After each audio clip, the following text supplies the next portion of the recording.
Hello students, आज की इस ऑनलाइन क्लास में आप सभी का स्वागत है।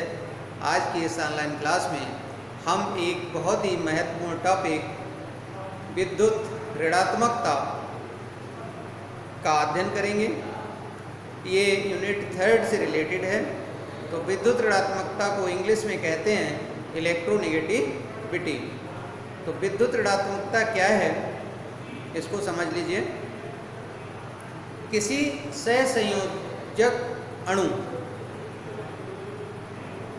में उपस्थित किसी परमाणु के द्वारा साझे के इलेक्ट्रॉन युग्म को अपनी ओर आकर्षित करने की क्षमता को उस परमाणु की विद्युत ऋणात्मकता कहते हैं। जैसे एग्जाम्पल के तौर पे H और Cl के बीच में साझे का इलेक्ट्रॉन युग्म होगा।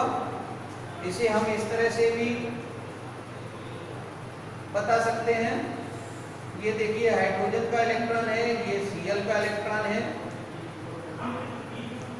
तो देखिए ये साझे का इलेक्ट्रॉन युग्म Cl की तरफ चला जाता है और Cl की तरफ चला जाने से इस पर थोड़ा सा नेगेटिव चार्ज और इस पर थोड़ा सा पॉजिटिव चार्ज आ जाता है। इससे सिद्ध होता है कि H जो है धनात्मक आयन बनता है और Cl ऋणात्मक आयन बनता है। इसकी इलेक्ट्रोनेगेटिविटी ज्यादा है और इसकी कम है। अब इलेक्ट्रोनेगेटिविटी को हम वर्गों और आवर्तों में इसके क्रमिक परिवर्तन को कैसे समझेंगे, तो देखिए वर्गों में इलेक्ट्रोनेगेटिविटी या विद्युत ऋणात्मकता का क्रमिक परिवर्तन बहुत आता है। वर्गों में विद्युत ऋणात्मकता का क्रमिक परिवर्तन। तो आइए समझते हैं वर्गों में विद्युत ऋणात्मकता का क्रमिक परिवर्तन किस प्रकार होता है। तो देखिए फर्स्ट ही वर्ग ले लेते हैं। इसमें hydrogen, lithium, sodium, potassium, rubidium, caesium और फ्रांसियम। हाइड्रोजन में 1 सेल, लिथियम में 2 सेल, सोडियम में 3 सेल, पोटेशियम में 4, रुबिडियम में 5 सेल, सीजियम में 6 सेल और फ्रांसियम में 7 सेल होती हैं नाभिक के चारों तरफ। अब देखिए जैसे जैसे परमाणु क्रमांक बढ़ता जाता है किसी भी वर्ग में ऊपर से नीचे जाने पर कोषों की संख्या या सेल की संख्या बढ़ती जाती है, जिसके कारण परमाणु आकार बढ़ता जाता है और आवरणीय प्रभाव बढ़ने के कारण प्रभावी नाभिकीय आवेश में कोई विशेष वृद्धि नहीं होती, जिसके परिणाम स्वरूप नाभिक और बाह्यतम कोष के इलेक्ट्रॉन के मध्य आकर्षण घटता जाता है और आकर्षण घटते जाने के कारण परमाणुओं की साझे के इलेक्ट्रॉन युग्म को अपनी ओर आकर्षित करने की क्षमता भी घटती जाती है किसी भी वर्ग में ऊपर से नीचे जाने पर। चूंकि यही क्षमता उनकी इलेक्ट्रोनेगेटिविटी या विद्युत ऋणात्मकता कहलाती है, इसलिए हम कह सकते हैं कि किसी भी वर्ग में ऊपर से नीचे जाने पर तत्वों की विद्युत ऋणात्मकता घटती जाती है। इसी तरह से आवर्तों में विद्युत ऋणात्मकता का क्रमिक परिवर्तन समझेंगे।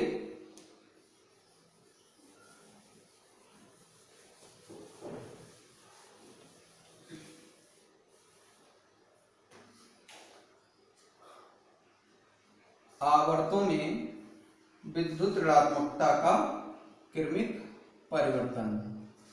आवर्तों में विद्युत ऋणात्मकता का क्रमिक परिवर्तन। आवर्त ले लेते हैं द्वितीय। इसमें लीबे बकनो फने। अब देखिए lithium, beryllium, boron, carbon, nitrogen, oxygen, fluorine और नियॉन सभी में नाभिक के चारों ओर 2 सेल होंगी, क्योंकि ये सभी द्वितीय आवर्त के तत्व हैं। तो देखिए परमाणु क्रमांक 3, 4, 5, 6, 7, 8, 9 और 10। परमाणु क्रमांक किसी भी आवर्त में वृद्धि के साथ साथ परमाणुओं की नाभिक के चारों ओर कोषों की संख्या समान रहती है,